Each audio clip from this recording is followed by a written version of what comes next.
Chapter 8.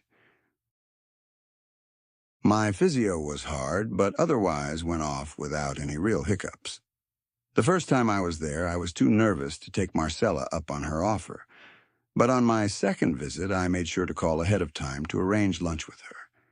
And when I left my session, she was there waiting with 2 tan-colored trays of turkey, mashed potatoes, and a selection of boiled vegetables. I dominated conversation through her questions. How did my session go? Has there been any improvement to my range of motion? What strength work was I doing at home? The more one-sided she kept the conversation, the more it felt like a promo, and the more I began to worry that I'd never make it back to the ring. I picked the dry corners of my lunch meat from my plate and threw towards the birds that had made St. Mark's courtyard their destination for dining. They dive-bombed the scraps, unsure as they were where their next meal was coming from.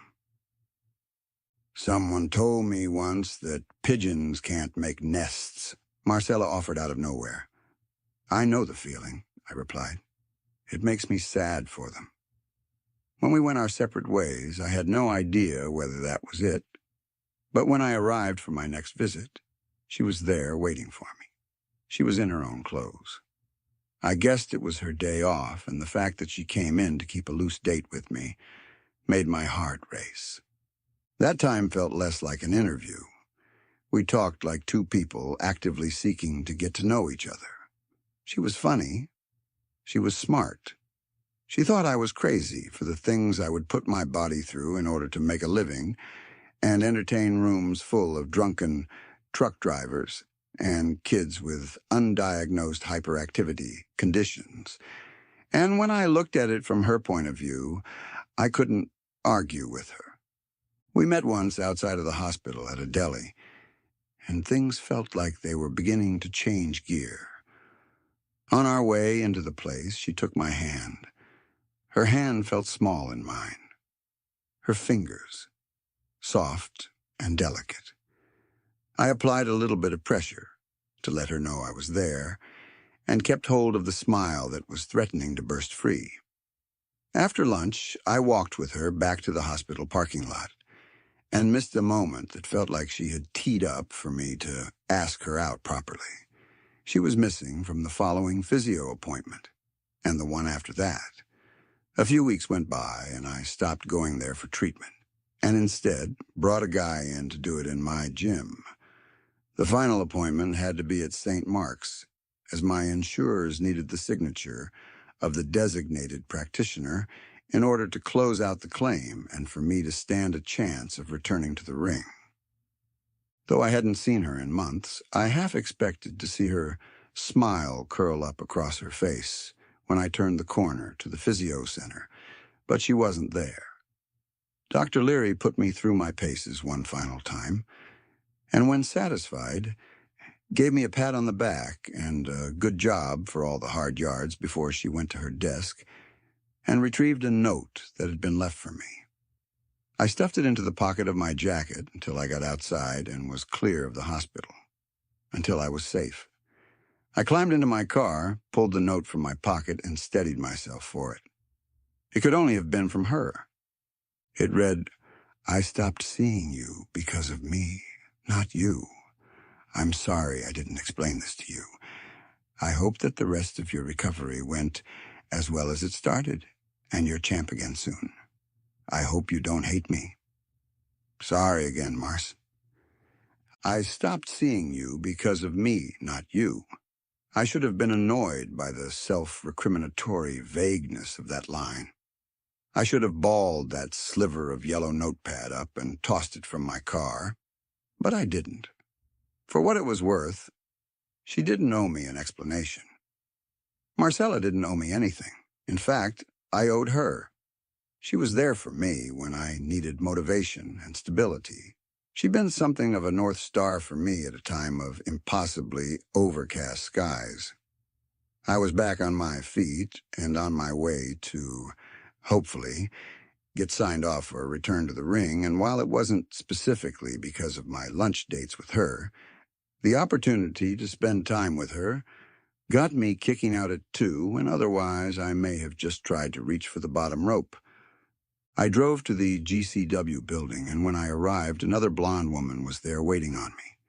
Nina sat with me outside of Frank's office as he and the company medic, simply known as Doc, talked through my reports. She grabbed hold of my right hand and unclenched the fist so she could hold it without losing a finger. I turned my upper body to look her square in the eye. She nodded, smiled, and rubbed the back of my palm, soothing what felt like a second heart, doing its best to erupt out of my throat. Frank's door opened. He stood before me in his suit trousers and undershirt. Seemingly, he'd taken the opportunity of Doc being in the building to get a quick physical while I sat in the corridor shitting 2/3 of my intestines out. "Big Jack, come on in. Sorry to keep you waiting," Frank roared. He gave Nina a look that said, "Just wait there," and she did. I entered to a great big thump on the arm from the owner. He was in a good mood. It had to mean business was about to pick up, which had to mean I'd gotten the green light. "Take a seat, Jack. Doc, why don't you rewind and give Jack the lowdown you just gave me?" Doc took a sip of water.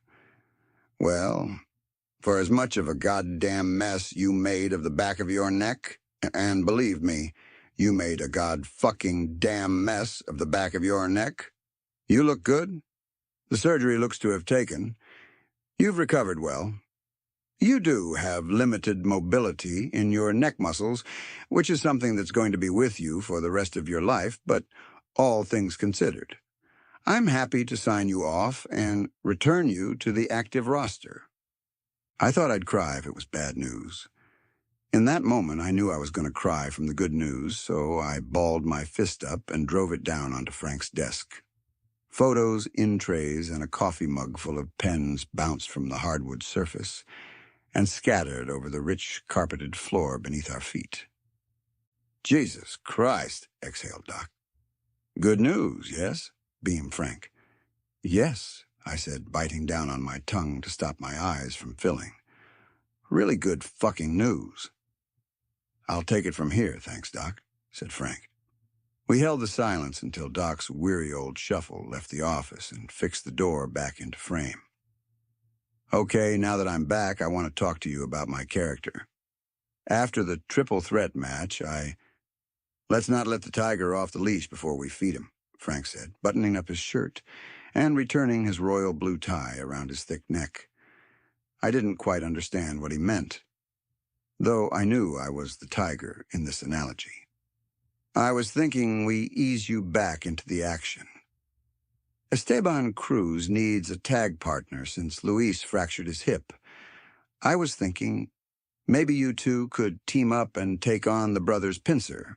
They need heat, and you, my brother, are fire." The time on the bench had given me the opportunity to think.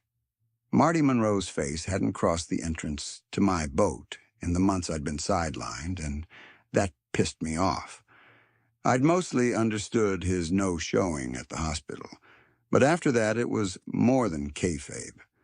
I wanted to use that to give Marty a receipt I felt he had coming. I walked Frank through the entire work for my return, and while he was initially reluctant, as he knew it would create too much heat for Wyatt to keep hold of the belt, he knew it was bank. He sat back in his chair and interlocked his fingers across his chest in his thinking position. I knew he'd see it my way. It was the smartest business decision. Sure, teaming me up with a semi-retired Cuban wrestler kept his son-in-law safely out of my reach, but nobody wanted to see that. My way had me coming back in hot and making a path straight towards Marvellous Marty Monroe and the GCW champion, Wyatt Sullivan. He leant forward, fixed his tie, and smiled that shit-eating grin of his my way before saying, "I love it." I left the offices feeling good. Better than good. My luck was in, heckles were up, and Pecker was getting a good firm blood supply to it. Life was for living, and the more I thought of Marcela's note, the more I wanted to give it a second chance, a better chance. When she was with me, I was near dead from the waist down. I was half the man I'd been used to being. I was less. Not anymore, though. I was back. Signed off and ready for my heat, I stopped at the best-looking flower shop en route to St. Mark's and picked up a 24-rose bouquet, which I placed in the passenger seat of my car. I parked in the visitor's lot and took a beat before I walked to the entrance. The nervous energy was coursing through my veins. I'd used it on so many show nights to get the best out of myself. I was fixing on doing the same here. I rode the elevator up to her floor, and as it spat me out, my legs began to tremble. Give me 10,000 maniacs and I was fine, but an audience of one. God damn. At our heart, wrestling people are road people, carny folk. Most of the relationships we have are measured in miles rather than months or years. You do a show, shower down, hit a bar, chat up the local talent, and take them back to your rented room. The next day, if they're still there, you check out, load onto the bus and leave. Rinse and repeat. I was about to ask a civilian out on a date. A date which, if it went well, could have a second, then a third. Then I'd have something permanent to return to. Something that anchored me to one location while I was on the road. I steadied myself, took a deep breath, and approached the nurse's station. There was a young girl working. She took one look at me, one look at the flowers, and knew the score. Marcela's wrestler friend had likely become a topic of cheap heat in the break room. I wondered how much they knew of me, whether she talked about me at all or whether they simply talked about us whenever one of them saw us together. When they stopped seeing me around, I wondered what they made of that. Did they feel sorry for or blame me? What did that brute do to her? How long had it been? I started to worry that I'd left it too long. How many suitors could have stepped up while I recovered? "Can I speak to Nurse Mullen, please?" I asked. "She's on rounds at the moment, sir." "Can I take a message?" said the nurse. "No, I'll wait." I've been waiting months to say this. "I can wait a few more minutes." I sat in one of those hard plastic chairs that line the corridors. The unconvincing metal legs bent slightly as I entrusted my weight to it. After an hour, she appeared at the top of the corridor. I watched her walk the length of the ward without blinking. She was even more beautiful than I remembered. I stood up as she approached, and when she saw me, she smiled. It was ear to ear and lit up her entire face as a rosy red blush crept across it. The station was filling up with staff members. They'd come from corners unknown to watch us finally make good on all that gossip. I walked over to her and handed her the bouquet. The red of the roses was beginning to match her face. "These are for you," I offered. "Thank you. They're beautiful. Then they suit you." She blushed harder, and I began to feel aroused. "I'm sorry for how I left it with you, Jack. You should know. It was about you, not me. I got your note. I wanted to come and see you anyway because I like you, Marcela. Enough for me to make a fool out of myself by coming here and giving it one last try. I like you too, Jack. When I stopped, it was my ex. I thought we owed it to ourselves to give it another go and didn't want to lead you on, but it didn't work out," she confessed. "He sounds like a dumb mark. I think you're the most beautiful woman I've ever seen, and I would very much like to take you out on a date," I said. She was smiling that smile, the one that kept me motivated when times were tough. "I'd like that. I'm free tomorrow night," Marcela said. "I'm actually back to work tomorrow night, but if you want, I could leave a few tickets on the door for you and some of your friends here. Then maybe I could take you out for a drink afterwards and maybe dinner the next night." She nodded, looked to the station, blushed again, then looked back at me.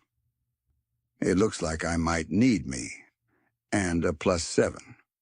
You and a +7. Sure thing. They'll be at the Lincoln box office under your name. You really are a beautiful woman. Okay, you need to stop saying that. You're going to make the rest of this shift harder than it already will be. I didn't think I'd see you again. I wasn't going to come by. I didn't want to bother you, but I wanted to see you. I wanted to give you these and thank you. Thank me for what? Asked Marcela. You helped me stay focused on what I wanted, and part of what I want is you. I would have come to see you earlier, but I wanted to be back to my best for you. She pulled me in and gave me a kiss. Everyone at the station inhaled in unison, and then cooed as she let me go, wiped the lipstick smudge from my lips, and said, "Be careful tomorrow, okay? I don't want to be seeing you back here unless you're bringing me lunch." I laid out my gear in the locker room of the Lincoln Metro Theater, then went outside to double-check that Marcela's tickets were there. When I got back, my left boot was missing, my locker had been filled with 3 pounds of beef chuck, and someone had taken a shit in my gym bag. I slammed the locker door. I was fucking furious. The only civilian clothing I had with me were ruined. I turned around, and the entire locker room lingered by the door laughing. I yelled, "Where's my fucking gym gear?" Nobody fessed up, but I caught a glance between a couple of the Puerto Rican guys. I pointed to one of them. "Chavo, no fucking around. Where's my gym gear?" "In the shower, homie," smirked Chavo. "Fuck you." That got a laugh. "Who shit in my bag?" There was more laughter, with some uncontrolled giggling at the back of the group. I knew that kind of giggling. That was from people who thought it was really funny. I marched forward and pushed my way through the crowd to the excited schoolgirls. No surprise. It was Wyatt and a new kid who called himself the Berlin Bruiser, but was actually from Queens. "I'm all right for stupid pranks, but this kind of shit, you pull on green shorts. I'm no rookie, you hear me? And I've got a goddamn date tonight, so you owe me some new clothes. Go buy me some new clothes." I pointed a fat index finger in Wyatt's direction. He looked at me, then to Bruiser, before finally to Jericho, who still held sway over the locker room. "Go get Jack some new clothes," Jericho ordered. "Me? He's shit in the bag. Why do I gotta—" Wyatt cried petulantly. "You're wrestling the main event, Wyatt, so you have the most free time. It's your shit from your dirty-ass anus. Bruiser, so you get to go with him. Get Jack something to wear on his date, and be thankful we don't adjourn wrestlers' court on this one." Jericho's voice was soft, slow, and meticulous. He was in Wyatt's faction, but he still had seniority over the prick. Wyatt stormed to his locker, grabbed his wallet, and was only stopped from leaving by one of Jericho's large hands that held up the stop gesture an inch from his chest. "Oh, and Wyatt, no fucking around, buy the man proper clothes. No dresses, no clown suits. You hear me?" He nodded without protest and dragged the Berlin Bruiser along with him, even though he was in his pants and boots already.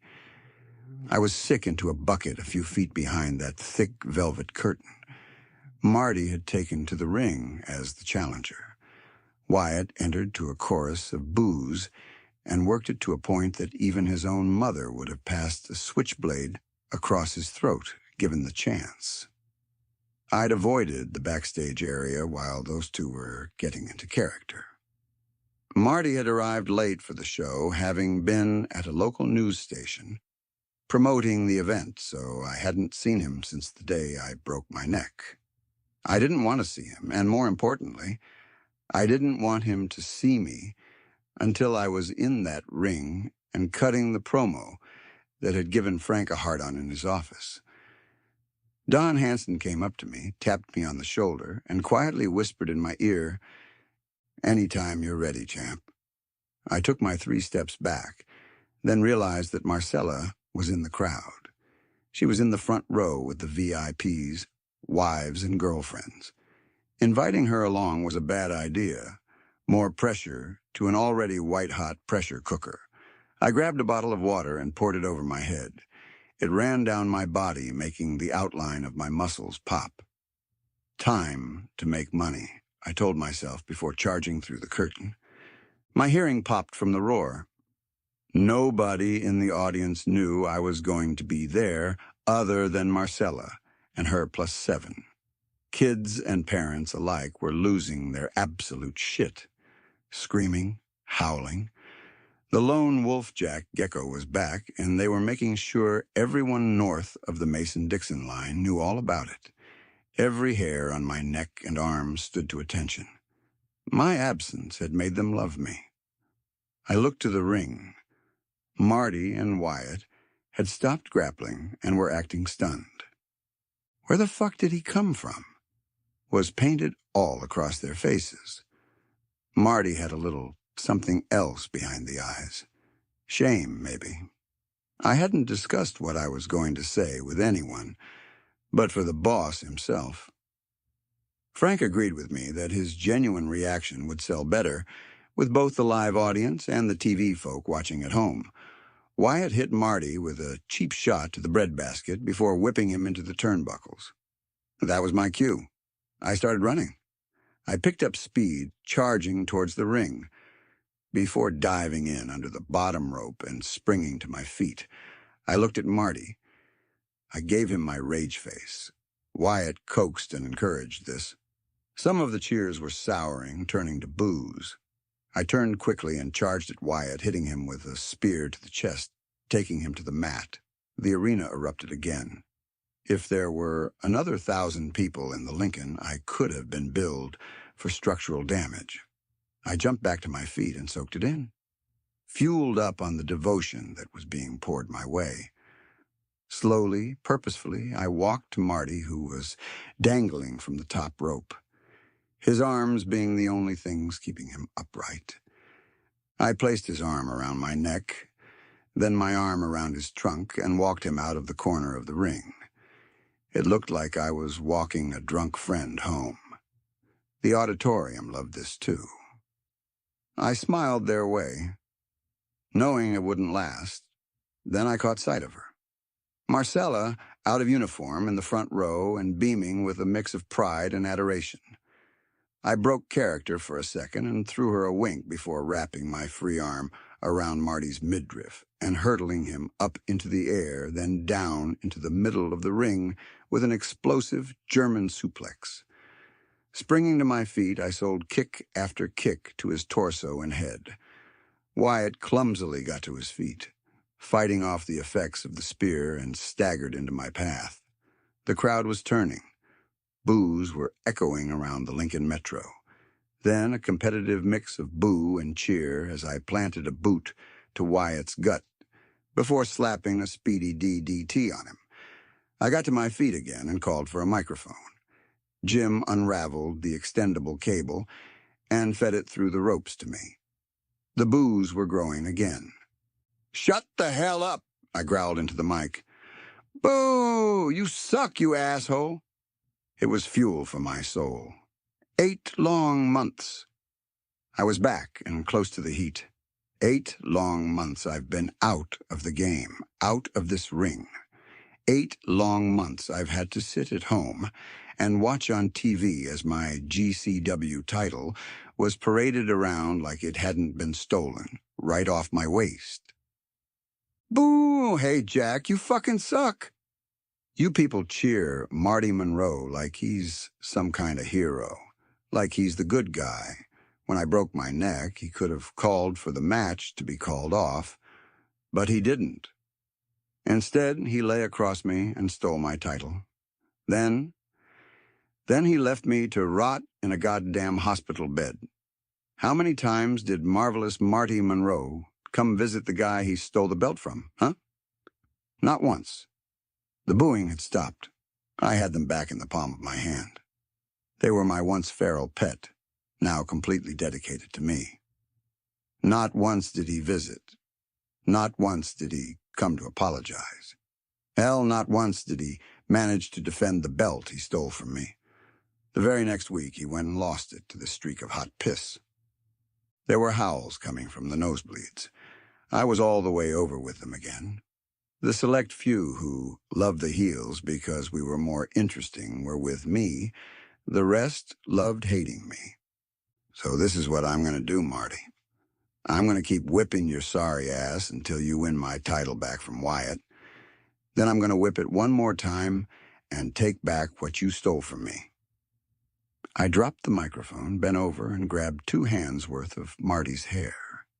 He dropped the dazed bit for a moment and looked me dead in the eye. "Not here," I said as I wrapped his arm around the back of my neck. He felt where I was going and went with me. He was always a good dance partner. I rocked him side to side twice before rolling through it and bringing us both to the ground, with the only move I felt was appropriate to end my return with. Neck breaker. Marty lay in the middle of the ring, clutching the back of his neck, selling it for the masses. As I rolled out of the ring, Wyatt threw heat onto an already apocalyptic fire by rolling Marty up for the cheapest of pins. I was already halfway towards the curtain when the 3 count landed and the bell rang. I was backstage when Jim announced the winner of the bout and still GCW champion, Wyatt Sullivan. Frank was waiting on me when I reappeared on the safe side of the velvet. He was flanked by Phil and Don, the eternal sidekicks. He threw open his wingspan as wide as it would go and invited me in for a hug. He couldn't give a shit about the stain the baby lotion, water, and sweat would leave on his suit. I'd just made him serious money for the foreseeable future. The rest of the locker room stood behind him. He'd likely told them to be there. It was a nice touch. "Christ on a cracker? Everybody take note. That is how you work a crowd," Frank said, reveling in my work. "That was one hell of a promo," Jax Phil offered. "That shit you said about Marty, is it all true?" There was disgust behind Don's question. Wyatt was the first back from the ring. He was victorious, after all, and had the strap over his shoulder. He came right up to me, read the reaction of the others, and mimicked accordingly. "Jack, that was absolute fire. We can run this work for a few months, then when Marty can't beat me, you and me go head-to-head. By the time this is all gone, we'll have to buy second houses just to store all our money." "I live on a boat." "Not for much longer, you don't," he countered. The curtain flinched again. Marty had sold the neckbreaker for all it was worth, but once backstage, he straightened up and pushed right past me. I looked to the others, then back to Marty, or at least the back of his head, as he stormed towards the locker room. "Oh, no, you don't," I thought as I gave chase. I caught hold of him as we entered the tiled block that housed our gear. He shoved me off him before trying to push me out of his way. I shoved back. "What the fuck is your problem?" I spat. "What the fuck is my problem? What was all that shit out there? Are you going into business for yourself, Jack?"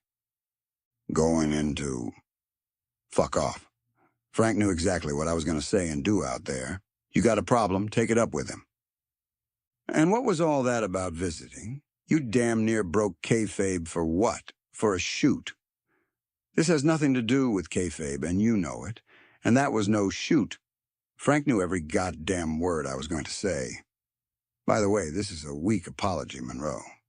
I ought to beat your ass for real," I spat. "Oh, yeah? Take your best shot," Marty said, squaring up.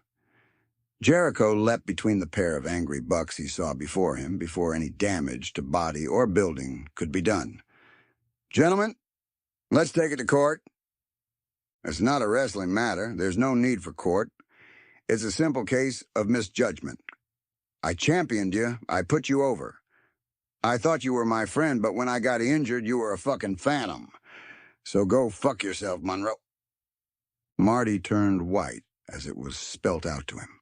He showered and changed in silence and was out the door before the rest of the locker room had even dropped pants. I showered off under a tsunami of pats on the back and slaps on the ass from the boys. I changed into the new threads Wyatt had bought me. $100 jeans, a Western-style pearl snap shirt, and one of my own T-shirts he'd bought from the merch stand. I tossed my bag in the bin. As I was heading out the door, the Berlin Bruiser cornered me. His back hair poked out of the top of his T-shirt. "Jack, I wanted to apologize for earlier. I didn't realize the rules around guys like you coming back, and I made a mistake. There was an ass coming.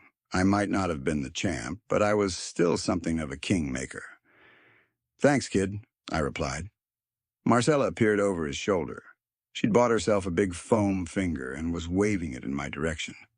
"I was thinking, with Marty and Wyatt now having a mutual enemy in you, it might be interesting to have them team up in a tag match against maybe you and me.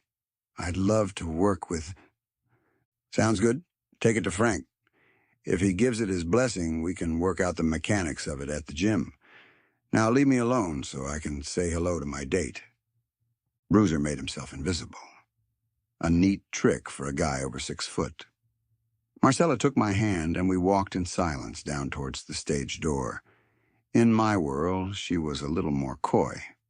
I popped the door and let her exit first, and as I closed it behind us, she told me I was really good tonight and gave me a kiss.